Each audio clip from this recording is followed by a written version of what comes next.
The Liberation Tigers of Tamil Eelam, or LTTE, were once a formidable force. For decades, they waged a bloody war for a separate Tamil homeland in Sri Lanka. Their ruthlessness was, well, legendary. The Tigers pioneered suicide bombing. They even assassinated world leaders. The world watched in horror as the conflict escalated. The LTTE's power rested on three pillars. First, they cultivated a vast international network of supporters and financiers. Second, they ruthlessly exploited the Tamil diaspora's sentiments. And third, they excelled in propaganda, portraying themselves as freedom fighters.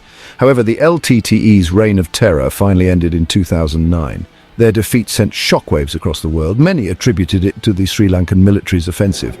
Yet behind the scenes, the Research and Analysis Wing, the prime external intelligence agency of India, played a big role. The team in London was led by Syed Asif Ibrahim, the then chief of the Intelligence Bureau, along with many other unsung heroes. The LTTE not only assassinated the former Prime Minister of India, Rajiv Gandhi, but also caused the deaths of 1,171 Indian soldiers and wounded 3,500 during the IPKF operation in Sri Lanka. This unprovoked aggression led to severe consequences. India's involvement in the Sri Lankan conflict was deeply complex. Initially, India had provided training and support to Tamil groups, including the LTTE, however. The assassination of former Prime Minister Rajiv Gandhi in 1991 marked a turning point. The LTTE was responsible. India vowed to dismantle the group forever after the new developments in the South Asian coastal belt in 2006. A dedicated team of intelligence officers from the Research and Analysis Wing was assembled.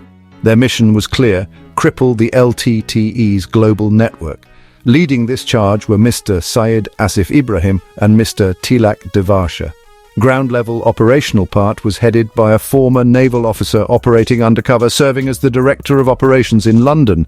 Known only as an elusive shadow man, he was referred to by various aliases such as Amit, Captain, and Varma, among many more. Each brought a unique skill set to the table. Mr. Ibrahim, known for his expertise in counter-terrorism, operated from the Indian High Commission in London. His team worked tirelessly to choke the LTTE's funding pipelines. They infiltrated front organizations, exposed illicit financial transactions, and pressured banks to freeze accounts. Mr. Tilak Devasha, an expert on South Asian insurgencies, focused on dismantling the LTTE's international alliances. He understood the group's propaganda machinery. Devasha worked to counter their narrative and expose their human rights abuses. Captain Varma was in charge of ground-level handling and operations. He leveraged his expertise to intercept arms shipments. Captain Varma's efforts dealt a significant blow to the LTTE's military capabilities, and his identity and details remain classified and largely unknown.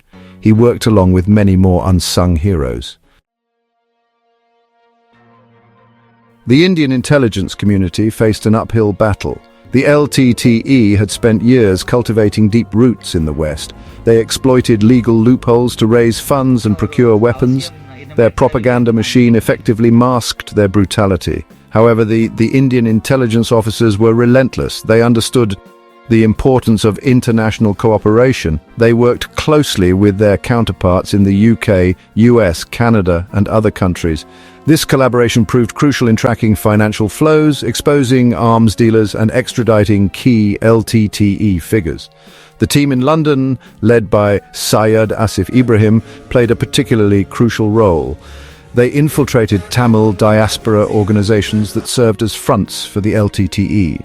They gathered evidence of money laundering, extortion, and arms procurement. This information was shared with British authorities, leading to arrests and seizures. Meanwhile, Devasha's efforts on the diplomatic front began to bear fruit. India successfully lobbied international organizations to designate the LTTE as a terrorist organization. This designation hampered the LTTE's ability to operate openly and garner support.